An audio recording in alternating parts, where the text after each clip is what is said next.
Hello po, good morning sa ating lahat. Welcome sa ating Thursday morning briefing. And today is the 21st day of January. So ilang araw na lang, Chinese New Year na, no? To start, we will start with Euro.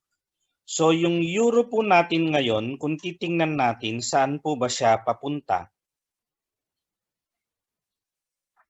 kung titingnan nyo po, may bias po siya na pwede siyang umakyat ngayon. Bias pa lang po ito, wala pang confirmation.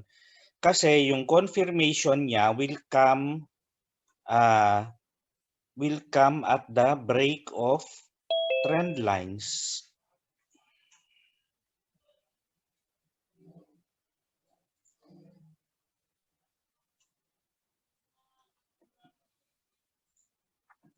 So kung napansin niyo po, I just want to tell you this, yung sinasabi ko lagi sa inyo na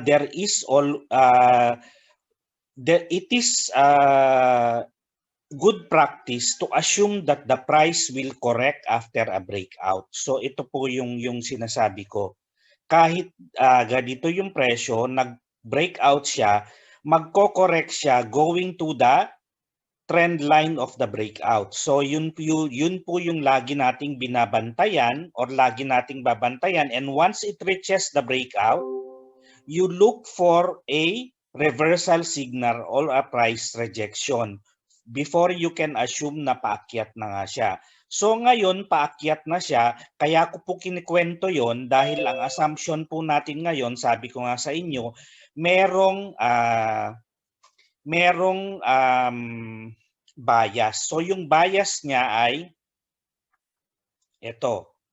So this is based on evidence, hindi haka-haka. So hindi ka pwedeng maghaka-haka na sabihin mo, ay baka sa UP gumagawa sila ng shabu. Wala ka namang ebidensya. So lalo na kung sa isang, ewan ko ba? Yan, sige, balik na lang tayo dito.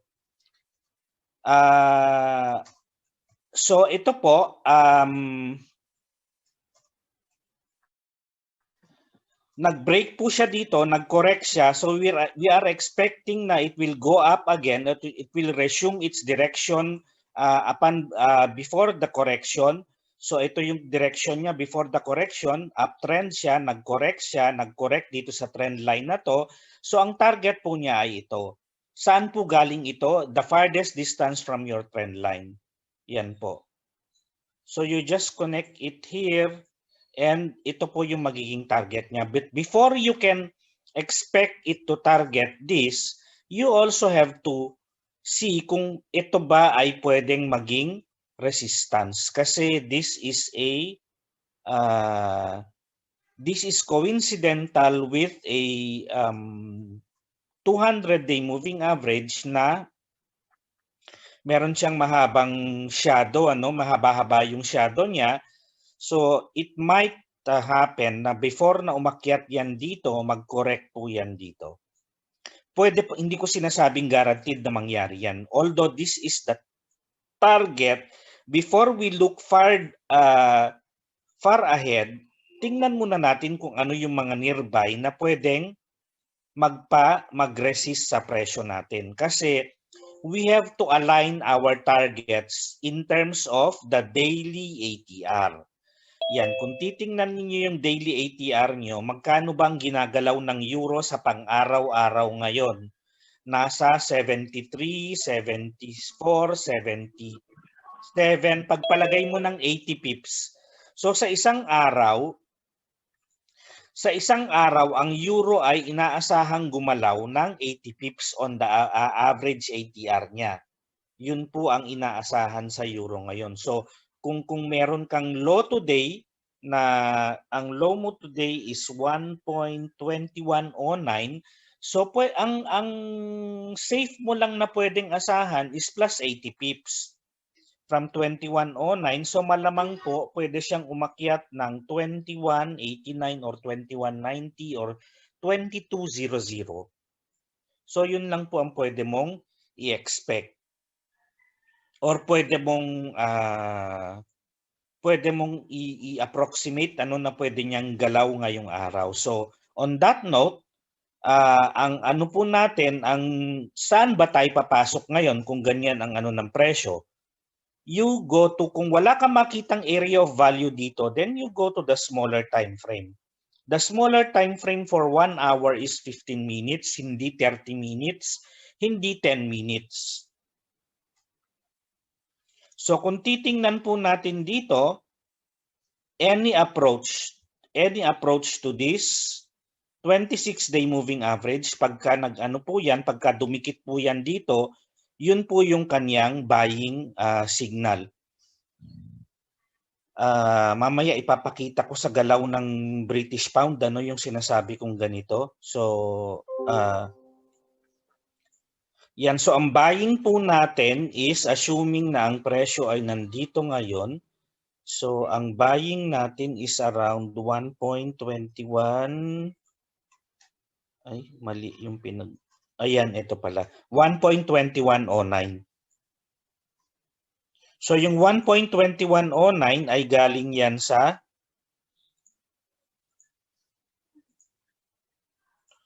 2109 is galing yan dito sa moving average kanina.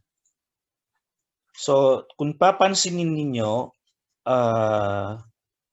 mga 1 hour ago while I was doing the morning forecast natin, if you look at the 26-day moving average, it's around 1.2109 or 1.2111. Ano po? So yung target po niyan remains here at bakit ay sus. Ay nako.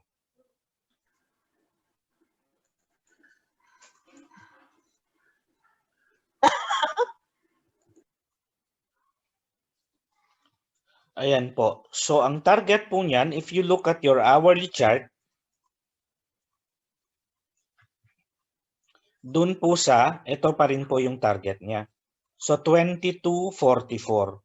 It's either 2244 or ito po. Dito ka muna, before na tumingin ka sa malayo, yung high muna niyan is 2178. So yun muna yung titingnan natin. Kasi mas malapit-lapit ang 2178, 58 yan. 78 dapat yan. 2178, mas malapit-lapit yan sa 2109, which is about 70 pips, which is in line with the average daily ATR mo, and yung cut loss mo is 2079. Kasi 30 pips yung 15 pips yung kanyang hourly ATR, you multiply it by 2 kaya nakuha mo 30 pips. So you just subtract 30 pips from your entry point, but your entry point, which is also based on an area of value, kaya po doon po tayo nag-subtract mismo. Otherwise, kung wala sa area of value ang iyong entry price, doon ka sa swing high, swing low, magsusubtract ng ATR mo. So ito ngayon, itong British pound natin, kung wala na pong tanong sa euro, we will now move on to our British pound.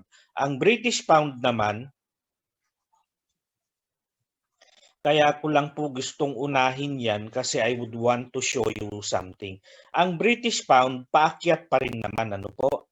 So kung titingnan po natin, ang ginagalaw niya ngayon, it might, palalakihin ko lang, no? Just to show you yung ano niya.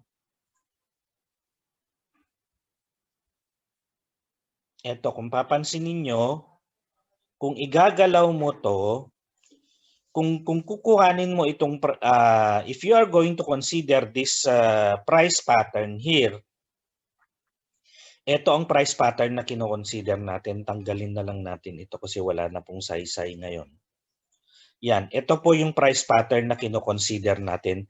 This is called a right-angled triangle, or some authors would call this triangle with a flat top. So kung triangle with a flat top po yan, ang kanyang bias of breakout ay dito. So kapag dyan po siya nag-breakout, igagalaw lang natin ito. Yan yung initial na pupuntahan niya. Kasi dito yung last touch ng triangle, ay ito yung first touch ng triangle, di ba? Nung nag-form siya relative to the point of breakout. So dyan po natin ilalagay. So ang magiging target niya ay 1.3878 pagka nag-breakout po yan dito. So ngayon, kung titingnan mo, since nakuha mo na yung target mo, ang papasok ngayon, ang entry price mo ngayon ay saan ka ngayon papasok. So kung titingnan po ninyo, si British Pound, yung sinasabi ko sa inyo na kung nagte-trending ang currency mo, every time it touches the 26-day moving average, nagho-hold po siya. Ayan. How to decide if it's going to hold or not, I teach that in my Saturday classes kasi hindi ko po binibigay basta-basta yung concept na yon sa mga hindi pa nagfa-fund ng kanilang account kasi that is a very very important concept sa technical analysis, and I don't want to just share it with anybody. I only share that with the clients of our broker. So when to decide whether to use a 26-day moving average, a 50-day moving average, or a 200-day moving average, meron pong concept na fina-follow dyan. So yun po, bastang importante, alam natin dito na yung 15-minute, 26-day moving average natin mag-hold in the same manner as we know that if the price will continue to go up here, the 26-day moving average will hold. So therefore, ang natin dito, ang entry price natin dito is at this level. Dito kasi if you about an hour or two ago, dito nung ginagawa ko pa lang to, ang presyo nandito pa lang. So I would have assumed na kung magbabantay ka ng presyo, dito ka dapat nakabantay ng presyo. Bakit ito ang nabantayan mo dapat na presyo? I will just give you a small explanation, but kasi morning briefing po ito, no, I just am supposed to tell you yung mga price levels. So yung mga reason or mga rationale kumbaga bakit siya aakyat, bakit siya bababa, I discuss those on our SAT advanced classes. Ayun po. So ang entry price mo dito ay 1.3658. Ay 1.36, itong you look for the 3657.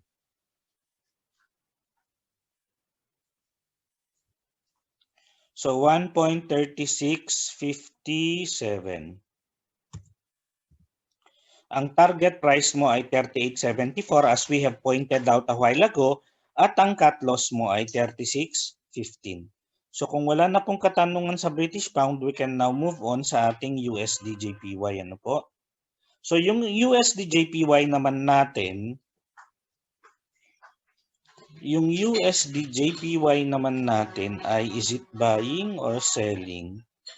So kung titingnan mo yung market structure mo, wala pa namang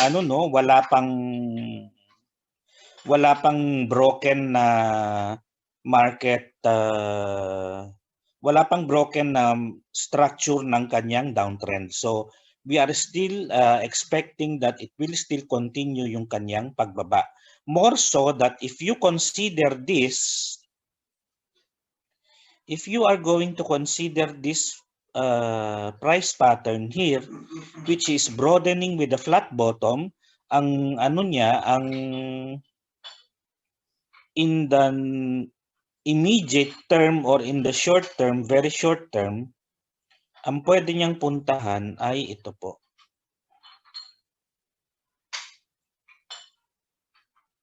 103.36. Ayan po yung pwede niyang puntahan from this current price level of 10. I say this is an area to sell. So 103.56.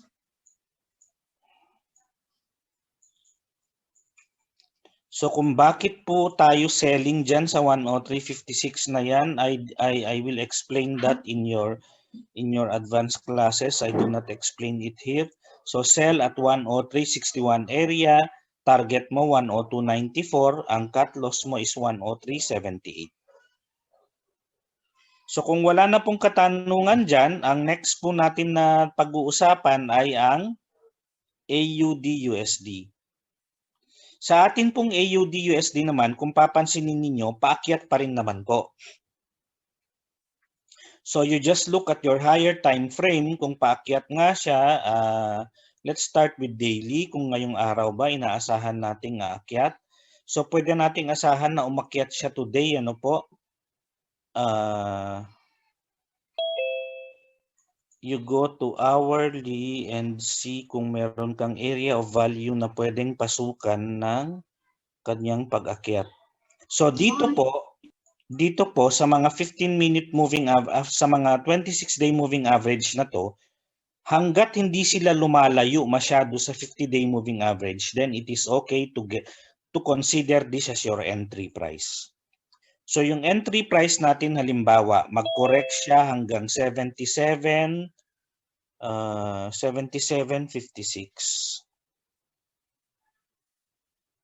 Or 77.56. Ang magiging target mo is 78.20. Ang cut loss mo is 77.31. So yan po ang para sa ating AUD-USD ngayon. Ang 78.20 saan galing yan? Ang 78.20 ay galing po dito yan. Yan po. Saan galing yung 78.20 na yan? Kung titingnan po natin ang dali lang, nasa hourly yan eh. Igagalaw lang natin to. Ano po ba ito? Saan galing ang bakit yan? Anong sinusukat ko dyan? Yan. So yan po ang 78.20. Ito po. 77.88. Ay, sorry. Ito yung high nito, which is 78.05. Ay, hindi pala umabot ng 78.20. Sorry ha.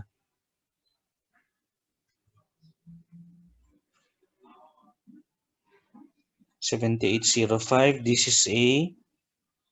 is a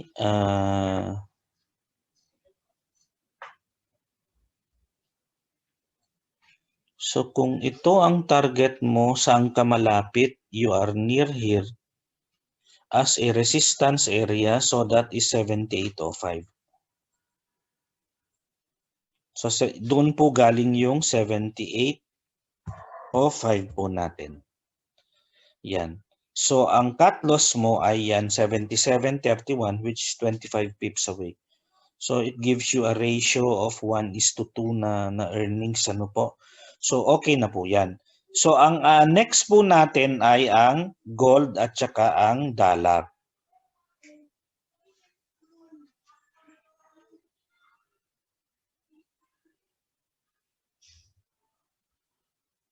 So ang gold dollar naman natin, nakita natin nag-breakout na siya, no? So ilang beses na natin nakita to. Nag-breakout saan? Dito po. Nag-breakout dyan. So we are expecting a possible correction. So abangan nyo, pagka nag-correct dito yan at tumama dito sa 26-day moving average mo, because we always, as we have learned, na ang 26-day moving average usually carries your price away from the consolidation or away from the correction. So dito, pagka tumama yan either dito sa price level na to or at this price level, the 26-day moving average, then that is the area of where we can possibly buy.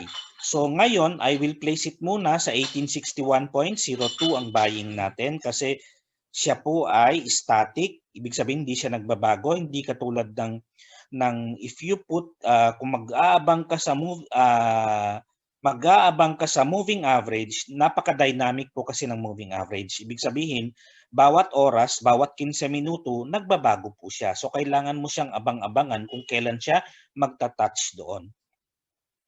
So ang 1861.02, ang target profit mo is 1917, which I think used to be a significant level also, ang 1917 mo. So 1917 point, ito yan. Para makita nyo lang ng maigi, ano po? Yan.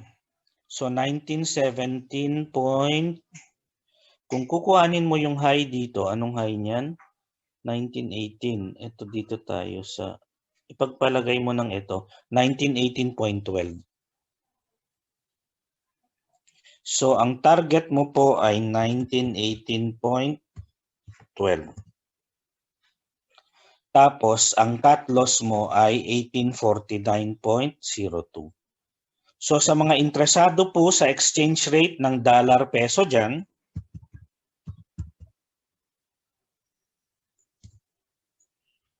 saan ba pwedeng pumunta ang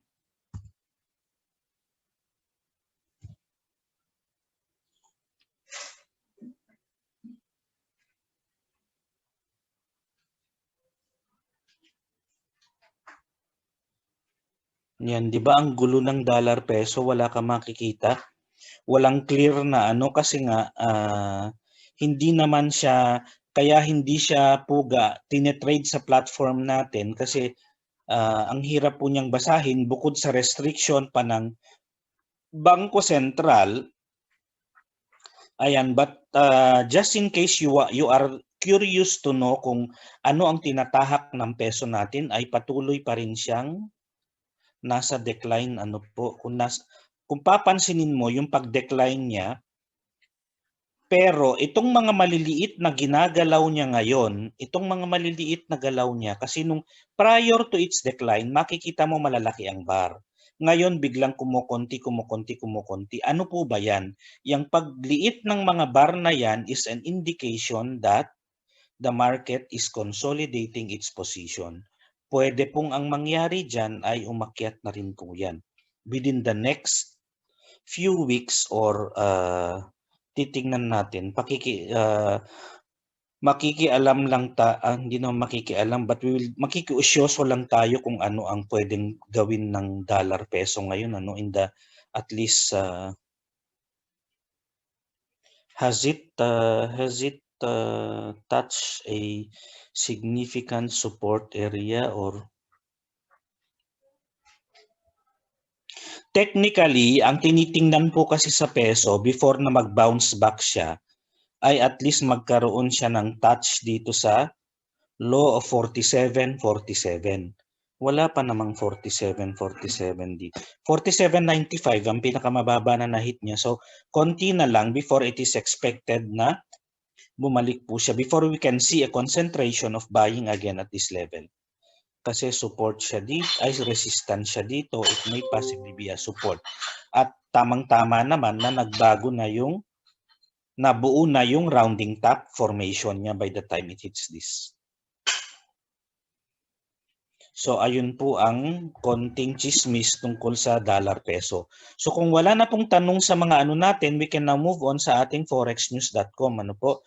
So kahapon nakita ninyo ang dollar po across the board ay medyo nag-appreciate po siya, kasi usually when yan ay dala ng how would you call that? Dala ng kanilang pagiging hopeful sa inauguration ni Biden. But hopeful is not the right term. Dala ng kanilang, I forgot the word. It just evades. It's a word that you use when you want to describe na people have good expectations of your leadership. So ayun, parang nasa ano sila ngayon, no?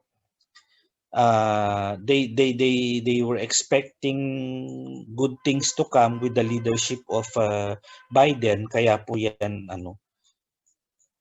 So nagiging ang tawag doon, they are optimistic yan ano po.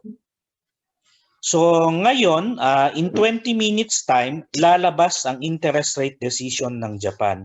So it is expected to remain at negative 0.1. Yan. So kaya po asahan po ninyo na maya-maya ng konti gagalaw po yan.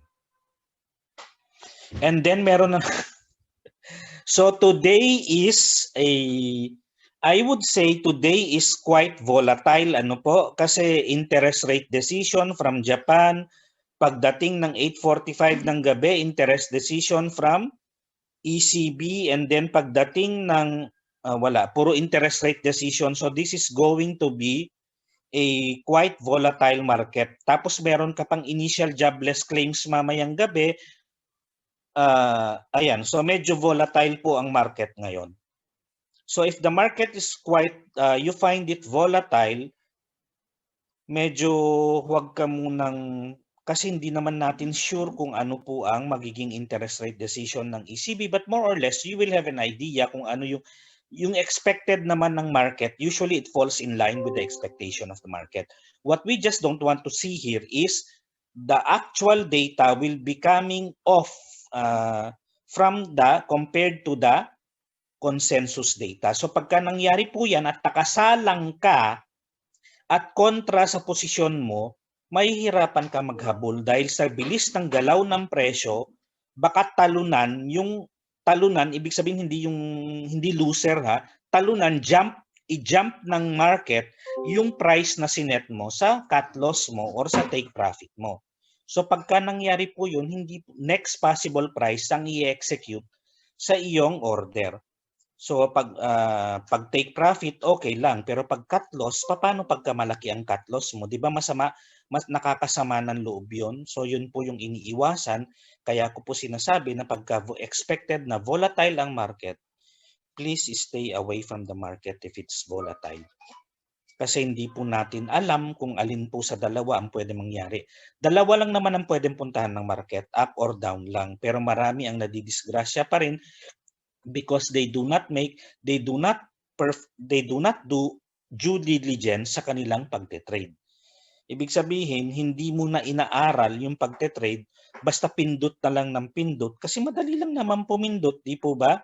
Pero madali ang pumasok sa market, mahirap ang lumabas. Tandaan nyo po yan. Kaya kailangan pag-aralan mo maigi ang bawat pasok mo sa market because it is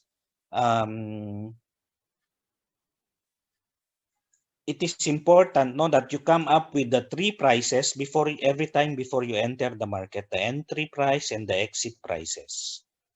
So kung wala na pong katanungan, that wraps up yung ating morning briefing. And again, I would like to thank you all and I would like to enjoin you. I would like to inform you na kung gusto nyo pong sumama sa ating advanced classes every Saturday, yun po yung hinihingi po namin. We do not ask for a tuition fee. We do not ask for huge amounts of payment to our seminars. But yun lang po. You coordinate with Ms. Joanne Pabico to guide you para po kung paano makasama po sa ating advanced classes. And yun po. Every Saturday po yun, we teach advanced classes on technical analysis po. So on that note, maraming salamat po sa inyo and hope to see you all again tomorrow po.